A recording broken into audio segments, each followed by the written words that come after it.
Hey, Star from Sweden. This is Adrianne from the Black Women in Europe podcast, your mindfulness activist. Hey, it's your girl Kate Pearl, your truth teller and healer for justice over here in the UK. And this is our season of healing. Of healing racial trauma. We were supposed to do that together, people, but that's as close as we could get. Yeah. So stick around. Blooper reel. Ever been told that your experience isn't real? Like that one that you know just happened absolutely did. It's called racial gaslighting, and it's not just frustrating, it's emotionally abusive. Let's talk about it. I remember the first time I faced racial gaslighting and the lengths that person went to convince me that what I'd just shared and been through wasn't real. I was just overreacting, I was just imagining it. I was made to question my own reality. And guess what? This happens every day to people just like me and just like you. But we're not backing down. Your experience is valid. Our experiences are real and our voices deserve to be heard. Our experiences deserve to be acknowledged, period. Racial gaslighting is a tool used to silence us and to make us feel small, but we are not letting it slide anymore. Truth is undeniable. I'm your girl Kate Pearl, and let me ask you, has anyone ever tried to racially gaslight you? Let me know in the comments below, share your story if you're feeling it, and remember, you're not alone, and together we can put an end to this. Your truth matters, so speak up. Let's stand together, because together we're stronger. Wow, Kate, thanks for giving us a brief highlight into gaslighting and mental manipulation. I know you got lots more to say. Here's your time. Yeah, absolutely. I mean, because, gaslighting, the kind of product or byproduct of that as it equates in lived experiences is picking silence as a healing and surviving tool in a way. And I say picking like we opted in for it. It's what can happen. And then just like oftentimes we're choosing to stay silent in so many situations, right? I mean, when is it's gauging, and as we've touched on before, when's it even safe to speak up on the things that we're going through? And often those rules are kind of enforced on us, by the outside world, but not just by the outside world, because that kind of gaslighting and that, shh, be quiet about things. You kind of learn the unwritten rules, and it's not kind of a peaceful, nourishing quiet, is it? We're talking about kind of silence that stifles. Yeah. I mean, it can even be a glance, and we often know Yeah, it's a look, and we're like, we shrink. We know we're not to talk. No one's going to listen. exactly. And that silence, it doesn't. Yeah, it's been used to protect ourselves. So I suppose it does protect, but what it actually does really, and this is where the damage gets done, is it also suppresses. It forces us to compress parts of who we are or the truth of who we are and what we experience into smaller and smaller spaces until there's basically nowhere left. So that can be it's the emotional cost of silence, and it compounds. And again, geographically, there can be lots of varying factors, very much the same type of experience, but different things apply in. But example over here, we talked about the differences, a previous episode, I believe, between sort of bigger areas, more diverse ones, and in small towns. I can speak from personal experience. The isolation is real. It's different over here, for example. It's different from a place like, say, London or Birmingham, where there's a stronger presence of Black communities and support systems. And so in a small town, you often carry these silences alone. So that's And just yeah.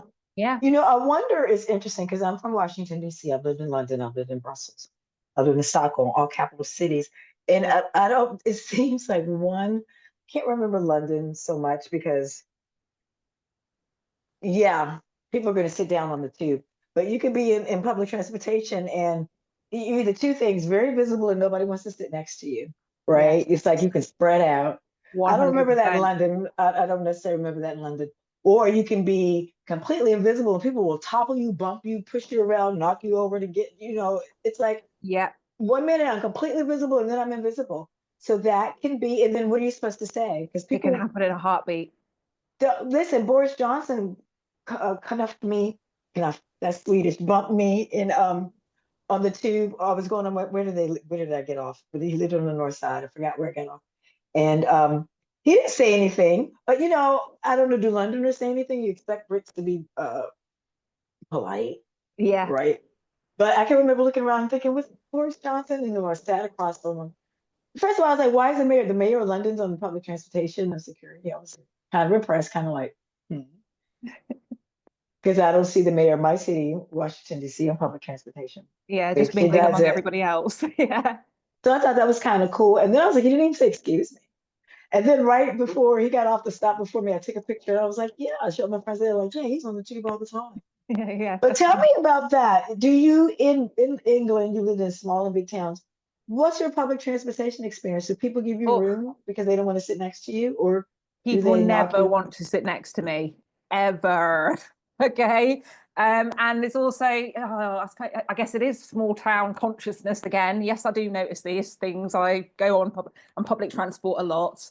And this has been a lifelong thing. Like people never want to sit next to me. And when you take enough public transport, you get to know the regulars on it and things like that. I'm sure it's the same in most places.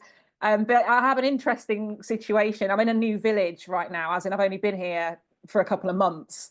And it was a bigger, smaller town before. And it's interesting what happens because I like taking the back of the bus. Like I've always liked I just like taking the back of the bus. I do. There's more fucking space. I can sprawl out. Yeah, But as people starting to clock this, and they're not subtle about it, as we've definitely talked about, they're not subtle about it. My back seat suddenly started going. That pisses me off. well, they were like, we're blocking her out. Yeah, and then I get the front seat, right? The one right behind the driver that nobody gives a fuck about normally. I've started getting them back lately because guess who's first one off bus before that entire queue will walk straight on me to deliberately do it. To Yeah, deliberately do it.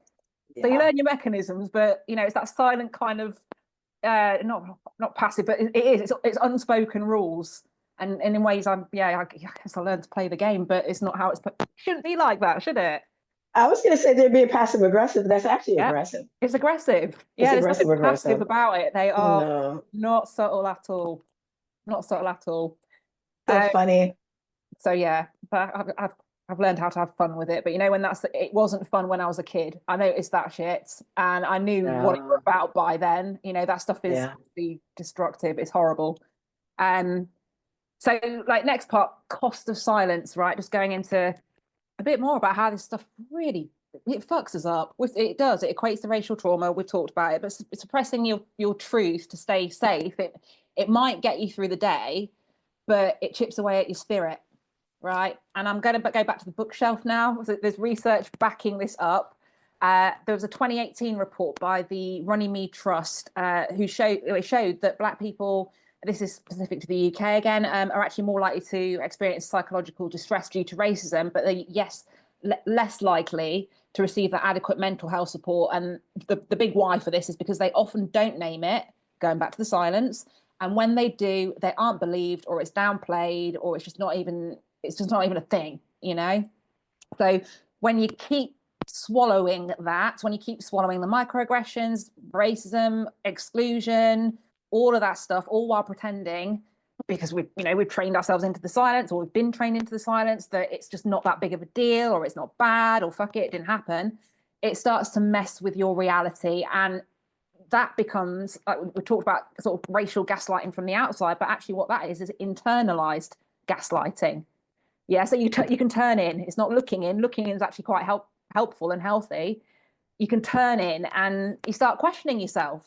I was just gonna say, you mean you Yeah, doubt, like, was that really a yeah. slight or Was it wasn't it? racist? Am I overthinking it? I Maybe do I'm that too all the time sensitive. in Europe. Oh yeah, I do it all the time. Was that because I'm an American? Because depending on our president, how people are going to treat you. So I'll do that. You go through the whole list of what it could have been and how you could have got it wrong, and are you too Yeah, sensitive? And you can't ask another European because they're like, oh no, it wasn't what yeah, you and thought it it gets was. dismissed. So your internal gaslighting is happening at the same time as you're getting the external. So it's simultaneous, like pow, ouch. But those tiny moments of silence, they stack up until one day you realize the silence you've been keeping isn't just around you, going back to internalized, it's actually inside of you. So science behind this, it manifests as stress, anxiety, depression, low self-esteem, chronic stuff, lots of chronic stuff. And the Centre for Mental Health UK has actually highlighted how racism contributes directly to poorer mental health outcomes mental health outcomes in Black communities. And naming racism, actually naming it, it is an act of self-protection, but more than that, it's a form of resistance. And it reclaims your right to be real about what's happening to you. Yeah. Let me tell you about something that happened to me. Two different things. So traveling from my small town to another country, one of the closest international airports, and going to the Presbyterian, what's the equivalent? Just like a co-op, I guess, at the train station, just to buy snacks for the train. You know, your little sandwich, your juice for the train.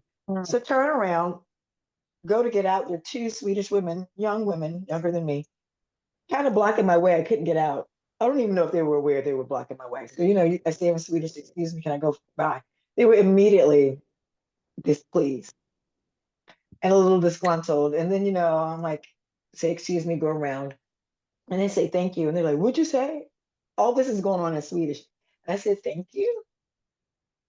And they're mouthing. And, I'm at the door this time. Some Swedish guy looks at me. I think he's getting the ice cream or something out the freezer. And I said, that was Swedish, wasn't it? Because I'm thinking, was I speaking French? Because I study French and sometimes I get confused. I was like, no, that was Swedish. He just kind of looked at me like he felt sorry for me. So I go outside, tell my Swede. These two girls just like hassled me. He has a broken rib, walking kind of slow. Before we could even get our bags, they come straight up to my face again. What did you say? Now, first of all, in Sweden, you don't get in people's face. Swedes are like arm's distance apart. You have to really know someone to come in for a hug. Swedes are like, they give you your space. And I said, sweetie, these are the two women I was talking about. They thought I was by myself. And I'm trying to figure out what they thought they were going to do to me. Were they going to knock me to the ground? So that's not gaslighting, is it? That's just like pretty much. Or did they gaslight me because like they couldn't see that I wanted to get fired? And see how I'm guessing myself and trying to figure out yourself, even just telling the story. Yeah. Because it's so bizarre. And you're like, it's so off the wall. It's like, what was that even? Yeah. Had me upset for like hours though after that and scared. Because if they ever saw me again without him, what would they do? This is it. And it's constant. And I'm like, I'm too old to be scared of some 30-year-old or anybody. At this point, just for some simple, can I get by stuff? I could see if I had bumped them, and even then, Swedes will bump you and not even look back. Yeah. So the problem was with me. Okay, second thing. Now here's one time I used my voice that time too. Okay, same trip, next morning because we had an early flight. Okay, in the middle row. The person on the aisle, I think, didn't exercise aisle row etiquette. I don't know if I was learned or taught. If you're in the aisle row, when it's time to get up, you get up, step back, and ask the people in the row, do you want to get out? Because they'll be trapped there forever if you don't. Do you want to get out? They say yes or no. Some people do. Older woman next to me, she still got up. She was gone. I was like, she's swift. Before I can even say anything, so I move over. Then I look around. I think it's time to get up. I get up. This woman puts two hands in my back and pushes me. Oh. And I said, you're not going to push me. And I'm saying this, you're not going to push me. And she's pushing me from aisle 7 to aisle 6. And I was like, oh my God, nobody said anything, including my Swede. He was like, it happened so fast. And I was like, it seemed like wasn't fast to me, And then, you know how you turn, I had to reach up to get bags. And then she's like, you pushed me. Oh. So what do? We have to deplane to an airport bus. Anyway, it wasn't like she ran out into the terminal. So we all have to get on the airport bus. I was like, where was she going? I think I separated her from her husband, but still big. You don't put two hands. Push.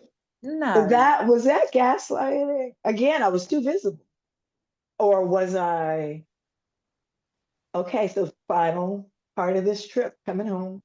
I have a wonderful story about 4 Swedish women in between this story. I'll save it for another episode because it doesn't relate.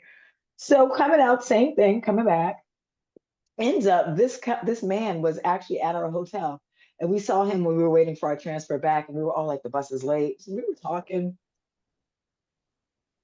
I didn't necessarily recognize him, but time again, I'm like, okay, move over to the aisle. everybody's just standing. I asked him, I said, "Are you gonna let me out when it's my turn?" He said no. He said no. And then he talked to his friend and they chuckled. I mean, they had a chuckle. Oh, No, he said, "Why would I do that?" I said, "Because I'm in the row in front of you." yeah. And his friend laughed and chuckled. And I saw I said out loud, I said, "What an asshole." I Mm, don't know if they were Danish because we were landing in them, but I was like, okay, I'm not going to get pushed this time. I'm going to ask, and surely, you know. So I was like, yeah. wow. So was that gaslighting, or would he have said that to anyone? Again, you're questioning. Yeah. And even just sharing, yeah, even sharing accurate accounts of the shit that happens, there's that questioning, isn't there? So, right. And on That that one, tickles me now because you have to laugh yeah, about it. So here I am. this, Oh, this. so here's the thing. Again, we all getting in the airport bus. Mm. You know, not out at the terminal.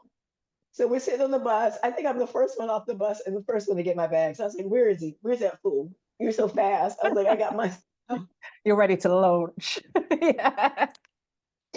Yeah. I didn't want to interrupt you, but is that an experience example of gaslighting? I think I definitely displayed what you described, how you can gaslight yourself, you can start to have these internal dialogues and question yourself. Especially about the woman who then turned around and said, "You pushed her." Well, not only was that a violent act, because it was also gaslighting. Okay, so I reported it Both. to the flight attendant.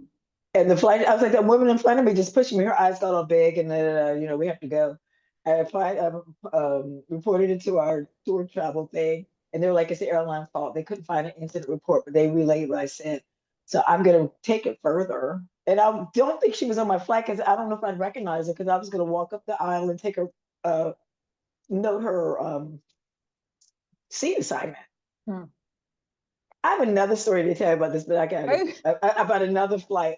But you go on because it'll come up again in our series because it's Between public relentless what we transport and take. flights, we've got Yeah. gold, haven't we? Yeah. Oh my God. Yeah. No, and all actually they're relevant. Definitely the components of them. And I want to just sort of segue off into with racial gaslighting, but kind of like the keep it cute culture that we kind of we don't ask for it again, but we kind of lambasted there. But it's when we internalize things like phrases like "you're being dramatic" or "are you sure that's what they meant." It's just a joke. My fucking favorite. You're always bringing race into it. That's another one. So if any of those sound familiar, this is to the listeners at home or wherever you are. That is racial gaslighting or forms of it. It's when people, usually white, but not always, dismiss or distort your experience of racism. Wait a minute. Have you heard? Say that again for the people in the back. Yes, all of that stuff, all those phrases, right? That's racial gaslighting, and it's when people, usually white, not always, but usually, dismiss or distort your experiences of racism to make themselves more comfortable. Well, Louder. two people. Okay. Ooh, two people that should protect me here did that. One was, oh, it must have been a misunderstanding. When Mm. those two girls were in my face. The other was maybe when she pushed me in the back, maybe she was mentally ill. Maybe she was Oh, claustrophobic. Maybe she was terrified to get separated from her husband. oh, oh, low. And like if I would have pushed her back, then of course, it's like I would have got the red card. The red card, No, you with would blue have. ball. They Yeah, never see the first thing; they see you. I would have got dragged off the train. My vacation would have been ruined. yeah, If I would have screamed like a banshee, I already raised my voice and said, "You're not going to put," but if I would have like screamed like she stabbed me, what would have happened? You know what I mean? What are you yeah, supposed to do? yeah. And all these are questions at the time, and well, to your, oh my God, the ones about your mental health and things like that. Woo! It's not on my list, but it seems to be one of the lowest of blows when they are really where they don't want to be, which is uncomfortable. They'll do that too. It's absolutely vile. So in scenarios like that, um, where there are often usually outvote as far as ratio of us to them, there are fewer black voices to back you up. That gaslighting hits way harder. Well, in these two incidents that I described, I was the only black person of color Yeah, for miles, surrounded. kilometers. Yeah. Yeah, surrounded. in bigger places, you know, you might even have a support network and a group chat where you can vent. You might even have, you know, Black colleagues or friends to help validate you. But in environments like Hey, that, I'm so sorry. This is going to be a longer episode go than on. we planned because I keep cutting you in, but I don't know if it made it viral in the UK. But it was about 2 years, maybe 3 years ago. If I can find it, I'll include the clip in the show notes. But somewhere down south in the United States, I don't know if it was on the Mississippi River, but it was something about nice summer day, people on a boat, and a fight broke out somehow, and all these white people jumped on the one black guy. I think it was the white black guy was a captain of the boat and was trying to do something. All these white people jumped on him. Yeah, I think I Black saw people came out of that. nowhere. Yeah, black people Yes, came out of they were out the nowhere. woodwork. And one even dived in the water and swam across, and they were like Black Aquaman, you know, like Yeah, coming to the restaurant, and they were chairs and and things like it was a meme for a long time. People were walking around with chairs, like yeah, already. But that was one time that the one they thought they had him, because it was like 20 on 1, and we came out of nowhere. So you're right. You would hope to think that you don't want violence, but this guy was being attacked. yeah. So you would hope somebody would speak up for you at least. And nobody, we never want this to go violent. No, no, not ever. That's Not why when ever. that lady put her hands on me, I couldn't put my hands back on her because then that's violent.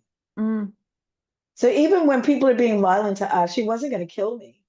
If she would have had her hands around my throat, then that would have been a different situation. Yeah. yeah, yeah. But And if we she don't. would have been able to knock me to the ground, would she would stomp me? Who knows? So how scared do I have to be before I can defend myself? Mm. Um, Ooh, have you had anybody where you felt like you had to fight, or maybe hoping somebody can help you speak up? Several experiences, but one I'm going to go back to a childhood one actually. And so small town, just moved there, outskirts of rural council estate, shitloads. I'm the only, there's me and there's my sister behind me, and we're literally the only two. And rumor had it they maybe saw a black person every decade around there, if that. Yeah, just to set the scene. My school, that's my first school there. That's hundreds of white kids and me, and then I'd have to wait for my sister to come up, and then she gets a Mhm. couple of years, and I'm on my way to the next place. Yeah, secondary school, thousands to me, and then eventually her. Yeah, but this particular incident, oh fuck me, wow. So we went to the play park. Yeah, we're just going down there just to be kids. First week, and I have a video on this on my TikTok. I shared the story. I went back to the park to film it to test my healing and also to share the story. Bless. So yeah, and what happened was, yeah, we were just down there playing. We were literally just down there playing, being kids. And this group, within playtime and the chaos that ensued, we're talking seconds. This group of kids growing by the second. It ended up being about 40 or 50. We were trying to count them as they were coming in. You know trouble's coming. You can smell it. You know what it looks like by that point. A lot of those kids we'd already met, to some extent. So we weren't on friendly terms because they never were with us. They weren't coming to welcome us to the hood. They were coming to kick our asses. And so that got really, really violent in the middle of this park. All of them onto me, my sister, our youngest sister, who's she's white. So there's me and my sister, and then there's my other half sister. Us three, 40 or 50 of those.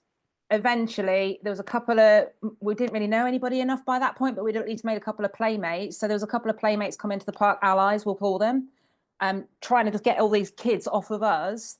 And eventually, one of them ran to get my mum down. I don't know how long that chaos went on for, how long that attack went for, but there were blood. We were getting kicked. We had things thrown at us.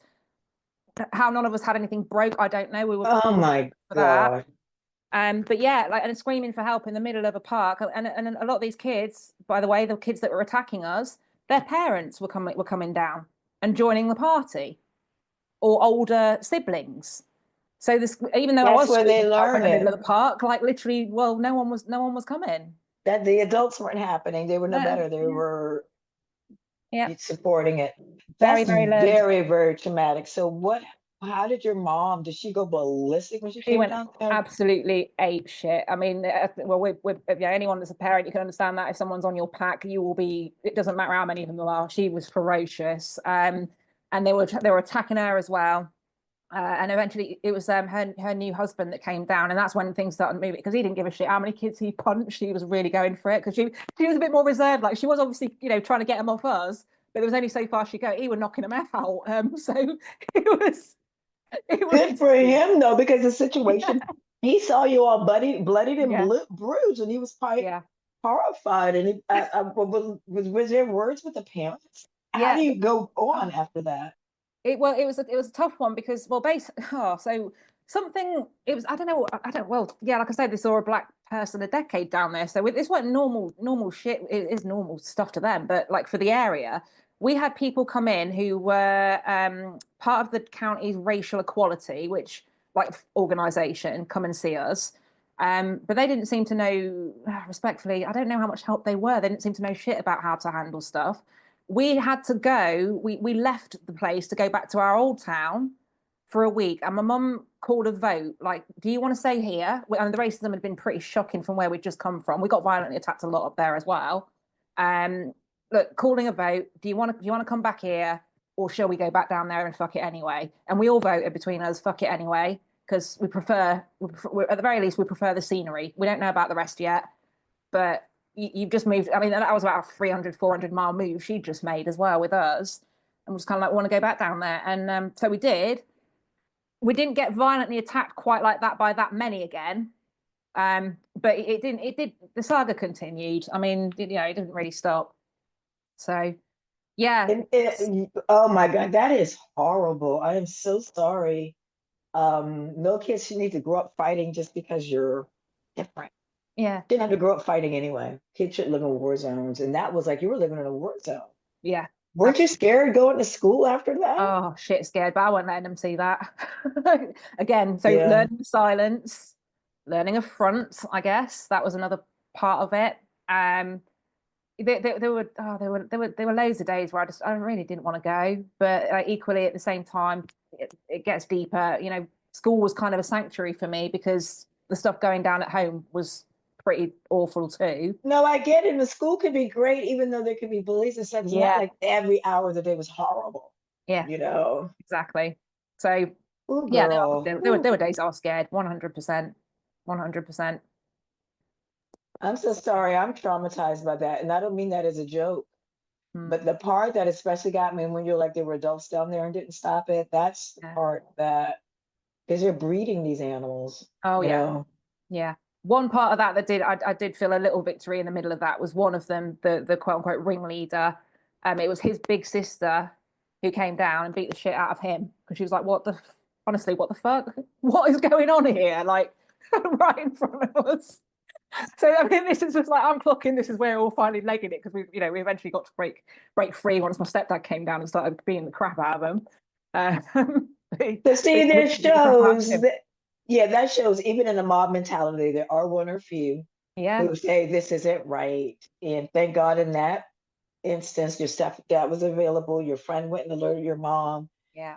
the bully's sister was like, no, and that was enough to get you we got free. we got out of there. We got out of there and we got free. Yeah.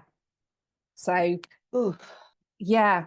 So all that stuff's going down, and we're talking about the cost of silence. It was definitely that. I'm sure many of us will have had experiences like we've talked about that lead to trauma, and it would have started in childhood. Yeah. And What is it? I don't know the stats, but for many of us, for sure, yeah, one way or the other, yeah, something traumatic happens in your childhood that's above the normal pet dying or, yes, you know, a best friend moving thousands of miles away, that we can think of the end of the world. I mean, there are, for lots of us, things that actually happen to change the trajectory of your life in so many ways. How you view yourself, how you yes, view others, yeah, what you internalize. yeah. How you move through the world in general. Yeah. And the keep it cute culture as well. Like, it is a survival mechanism. And I don't know what your thoughts are, Adrian, but I'd say especially for Black women, it's the internalized pressure to smile, to stay composed, and never show that you're angry. Because what we talked about before, because we don't really want that angry Black woman stereotype. I mean, I love that we are actually strong and things like that, but for it to be expected and it lurking in every room you enter, that's the bit that grates us. that's Well, the you bit. know what? You know what kind of gets on my nerves too when I think about it? It's so what's the word, passe now, and I'm bored of it. But why the heck wouldn't we be angry? Hmm, First of all, like about it's a bad thing. everything, Yeah, yeah, yeah. about everything. I mean, Yep. why wouldn't we? And then if because we have just reason to be, you don't like it. But like you say, Yeah. if we're not smiling, doesn't mean we're angry. And there's a good breakdown. They'll call us, even in the healthcare industry. Um, if, for example, a white person may say, decided not to, whereas a black person refused treatment. A Mm. black person may say, they may say a black person was aggressive when a white person was persistent or asked a lot of questions. Yeah. Everything just gets labeled negative. So if I ask a lot of questions, because I've heard this too, why are you arguing with me? I'm like, where's the argument? Yeah. I'm I'm just asking for asking for clarifiers. clarification. Yeah, yeah, yeah, yeah. And people Absolutely. it's like, wait a minute, I'm just supposed to accept what you said and go on and not have any follow-up questions. Mm. Yeah, as So normal, period. you get that a lot. I thought, what's the other one with the angry black woman? I forget what it is.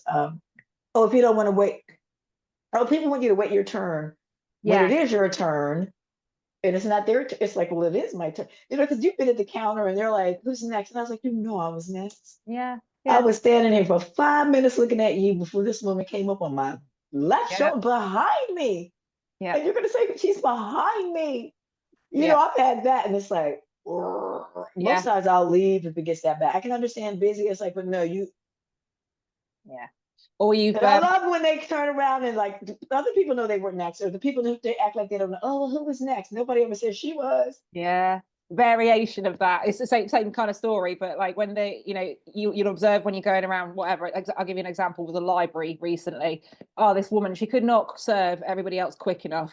Right. But I mean, there weren't many people in there. So it was, it was easy enough to observe this. But by the time I get to count, oh, she's got a whole fucking chapter of a book to read. I'm invisible completely. And I don't even know how many minutes I was there, but it was way longer than the ones I'd noticed coming before. Loads longer. So, all these little, they're not All little, those they little add things. up, but they Well, do. because here's the thing: in that situation, if you would have said, it's me, you would have been angry. You Yeah. were impatient. Yeah, impatient, angry, assertive, whatever, something like it. And it plays out everywhere, doesn't it? Like workplaces, classrooms, friend groups, even it can even within families. And we don't want to make it a race thing. So we can dilute our truth over and over. So calling it what it is, it's emotional labor, and it is fucking exhausting. Let's be for real. So tiring. So Yeah, tiring. there's always a moment as well, like personal turning points. I can think of more than this, but I think there is always a moment that that moment when you need to kind of break the silence, to name it, even if your voice is shaking. You shared several scenarios earlier, and there'll be many, many more. But for those listening, maybe it was the first time that you said out loud, that was racist, and the room went silent. You could hear a pin drop, or when you filed a complaint at work, if you've been getting loads of shit, and that day that you kind of like, what, fuck this, let's go see someone about it, or when you finally told a friend or partner how something they said made you feel, and these little breakthroughs, a lot can shift, and it's not always instant. It's definitely not always magically, but internally, these things can be massive breaking points. And those moments can crack open parts of you that have been waiting to be heard. So, and once you name it, I personally think you can't go back.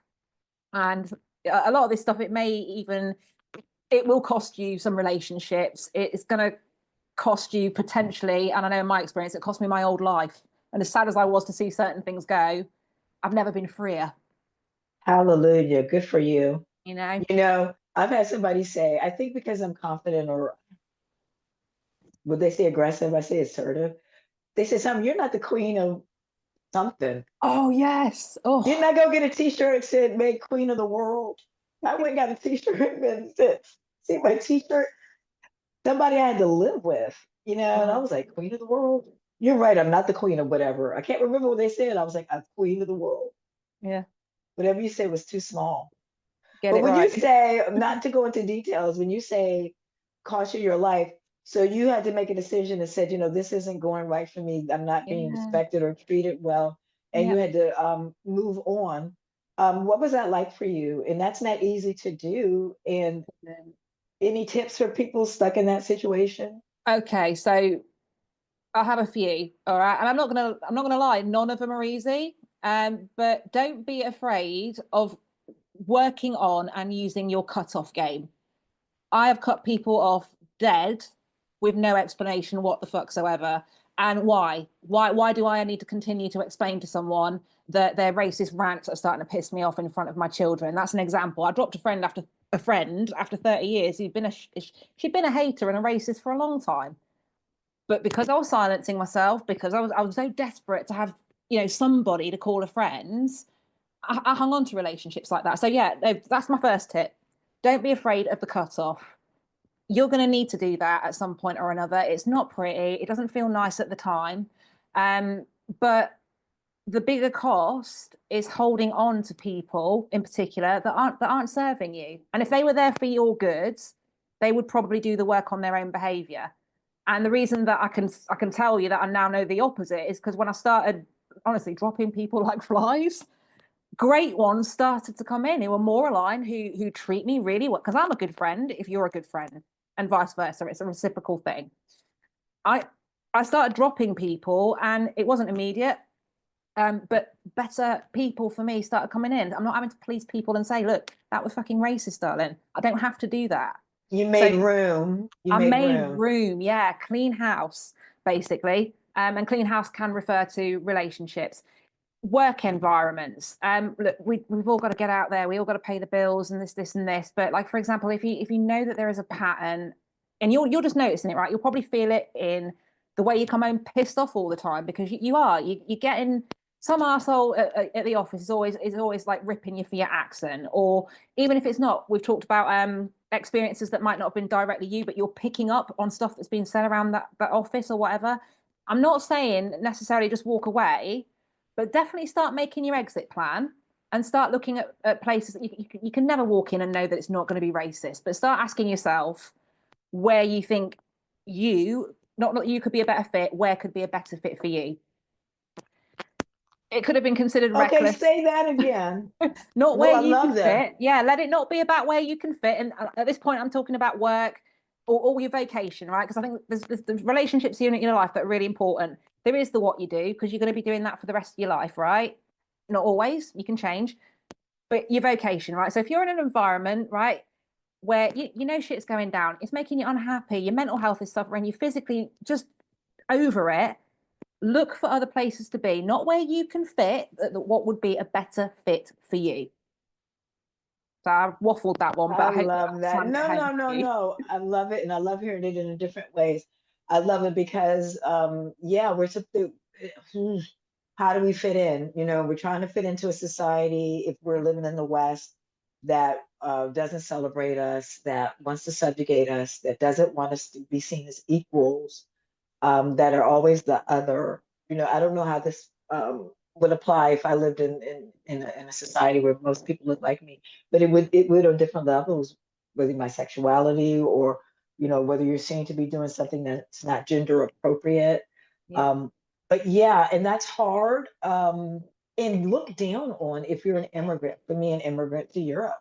I've Yes. been accused of being too American, and or just too much, Mm, and so you don't necessarily want to fit in. That's not integration, isn't assimilation, so they want you to be just like them, but which is they diluting everything and everyone you are. and then even then you'll be criticized for trying to be too much like them, and then Yeah. you can never be like them anyway, so it can be a Yeah. losing game if you don't know who you are. Yeah. And that's to your point. So that would be my next piece of advice. Learn and love every inch of who you are. And it's even harder. It is harder for us, 1,000,000%. It's been set up that way. But what I'm saying by that is you're cleaning house with people, right? We talked about work environment, but that could be any environment. If you need to move an area, move an area. Just done that myself. Scared the shit out of me, but I'm so glad I did. But don't what I would say further, like, yeah, I cleaned house and made room, but I was absolutely fine, and I am still fine and complete and whole in myself. Yes, humans are sociable creatures, but don't look for anybody from the outside to validate you. Like, be okay with you. Be okay with you. Learn who that is, love who that is. Ask yourself what you want and who you want to be. And things that really help that along, just a couple of, I suppose, practicals. For me, I love to journal. I've always been a writer.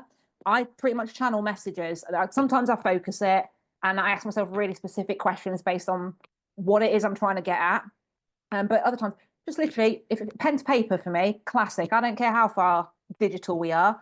I've always got one of those around, and I'll set myself a timer and just literally write down my thoughts and ask some questions. Doesn't need to be any kind of format. If you need it to be, then go for it. Get outside in nature. I don't care where in the world you are, unless there's some debilitating reason, and it can happen. I'm not talking to anybody that can't use their legs, but just try and get out at least for some walks in nature. Not all of us want to go to the gym. Not all Or of us. or you know what, Kate, even if you can open the window and get fresh air Yeah. and look at something. Yes. And Um, natural. Yeah. Not the concrete jungle. Yeah. That's not natural. Look at and something. maybe, yeah, along your way, or you can ask someone to collect rocks or shells or things if Yeah. you have plants. Yeah. Because your point about nature, Oh, I've got lots of plants inside. We like to bring it inside, but I love the idea of getting outside. But what if you just can't, like you said? Maybe the weather's horrible. yeah. If you can look at something, and you know what? I'll even go far to say nature sounds. You can get that on the Yeah. video, You can and bring look nature at to you. can bring nature to you, but definitely go outside. And what Yeah. is it? If you can be barefoot, get your feet in the Outside. grass I or was literally sand. doing that this morning. And not it's each to their own, right? But for me, the more barefoot, I really don't give a shit about the weather. I was out there this morning in a hoodie and it was pissing down, but I was surrounded by forest. Well, And in you the are pissing British. down. You are British, so you can't be dependent on good weather. Exactly. I mean, that's the other thing. I've said it for years. Like, we are in fucking England. If you judge a day by the weather, you guarantee yourself at least 10 months worth of crap days every year, at least.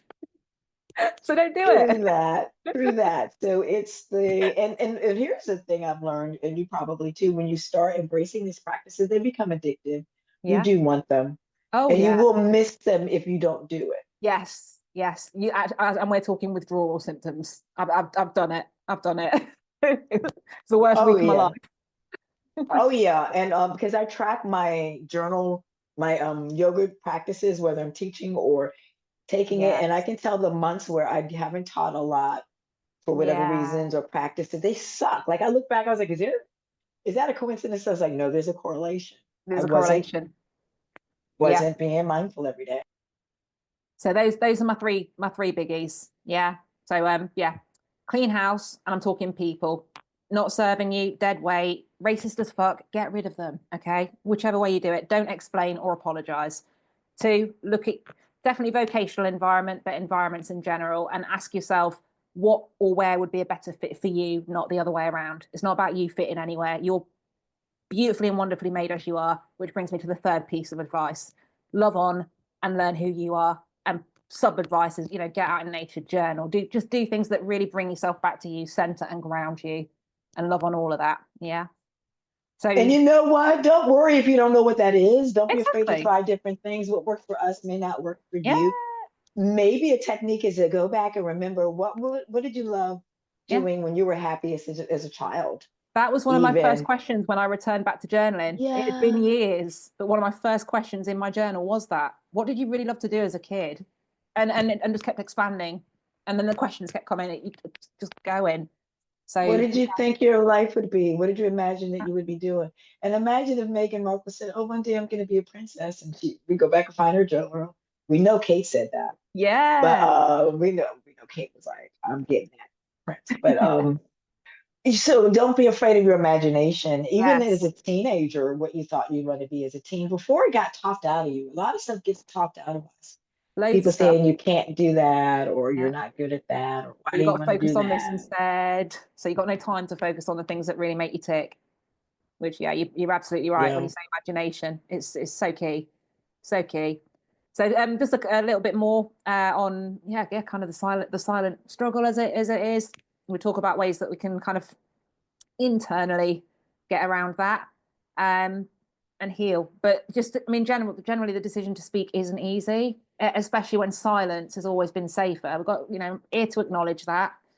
It's things that worry, things that worry us, pretty standard human worries, I think. What if I speak up and I lose my job? That has happened. No, the fears are real. Yeah, no, they're valid. Yeah, what if my family doesn't believe me? What if I ruin the peace I've fought to create? That internal tug of war, it is so familiar to so many of us, and it's absolutely valid. But what we've got to ask is it really peace if it costs us our truth? Is it really peace if it costs us our truth? And there is actually a quote from Bell Hooks. I don't know how many of you follow her, but it's stuck with me for a long time. Sometimes people try to destroy you precisely because they recognize your power. It's not because they don't see it, but because they do.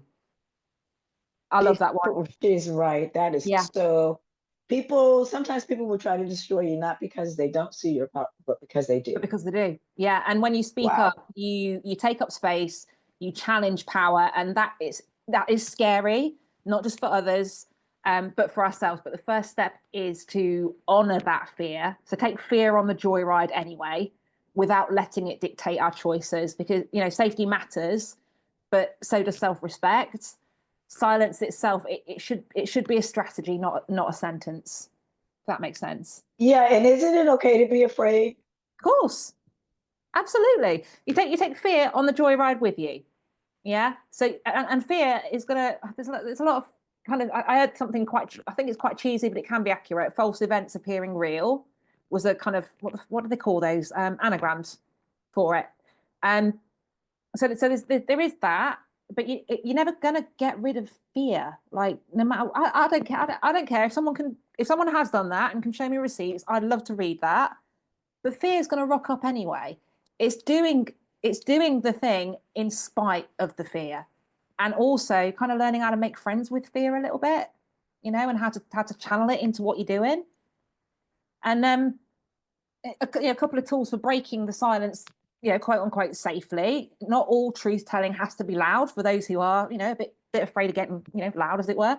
You don't have to, like, going back to the work environment. You don't have to storm out of a boardroom or confront every racist uncle at the dinner table unless you want to. But again, a couple of safer ways. We talked about it already, to start naming your truth. Okay, one of the ways you tell the truth to yourself is write stuff down. Going back to journaling, what you felt, why it mattered.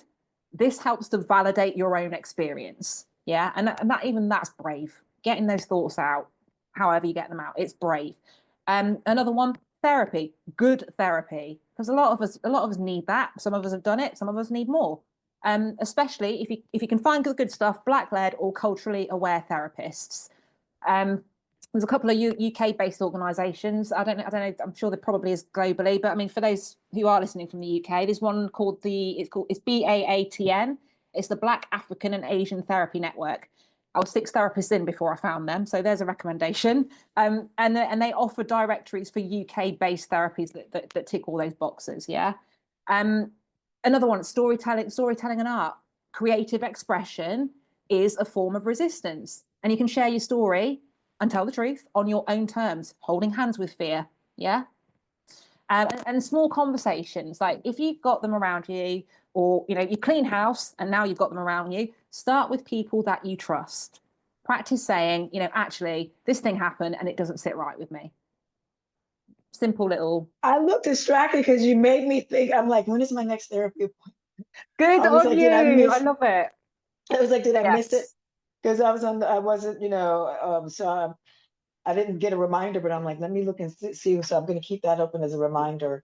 Yes. To do that. Yeah. I love that prompted you, and do. Oh, I think, totally. 100%. And it's an evolving journey. You get to do it on your terms.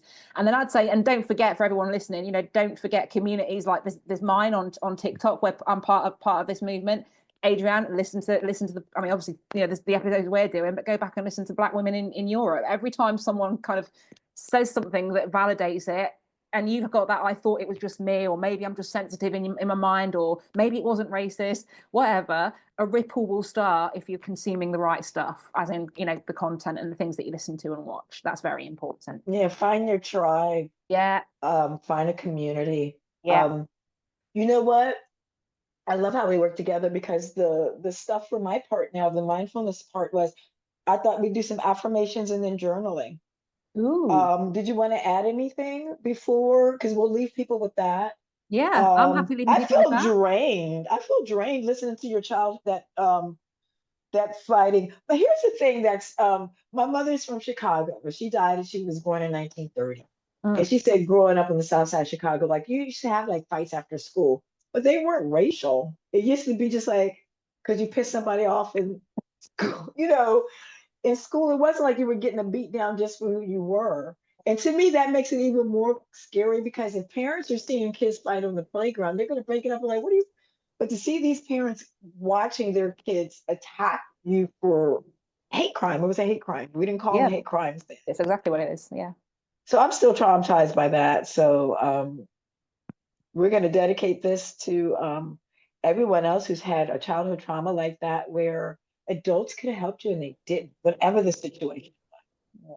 whether they were perpetrating it themselves, mm, or watching around. So adults, we can do better.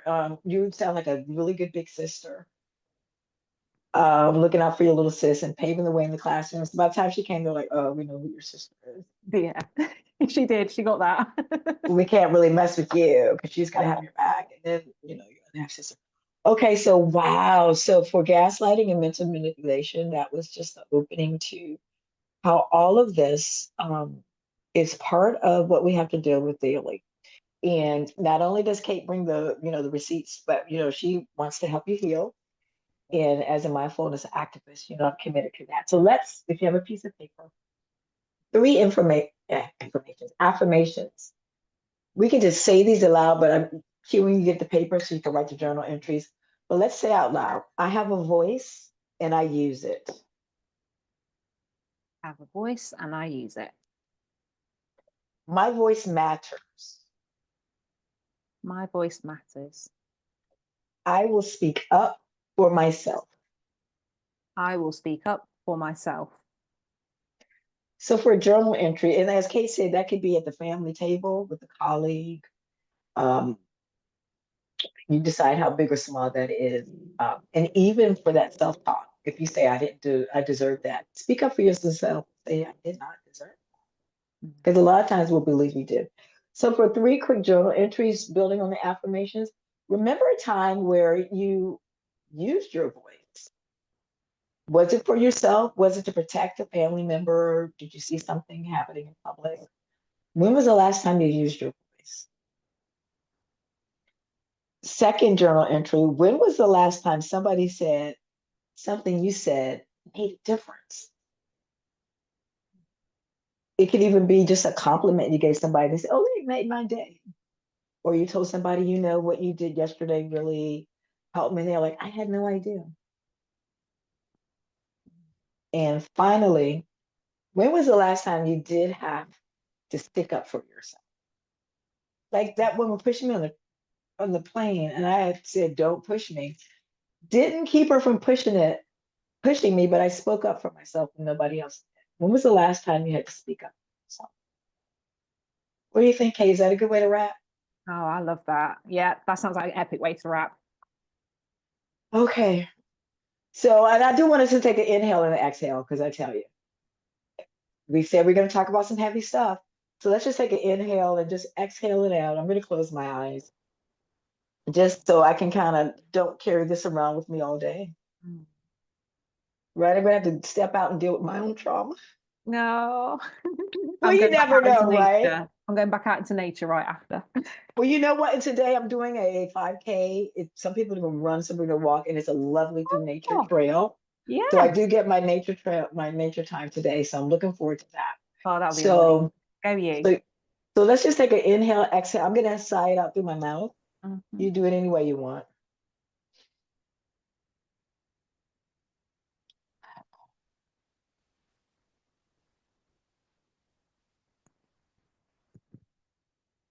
Ooh, that's for Oh, this big, yeah. good people, lovely souls. Hey, you are coming back next time, aren't you? Oh, yes. Oh, yes. With relish. Thanks so much. Thank you. Mwah. Bye.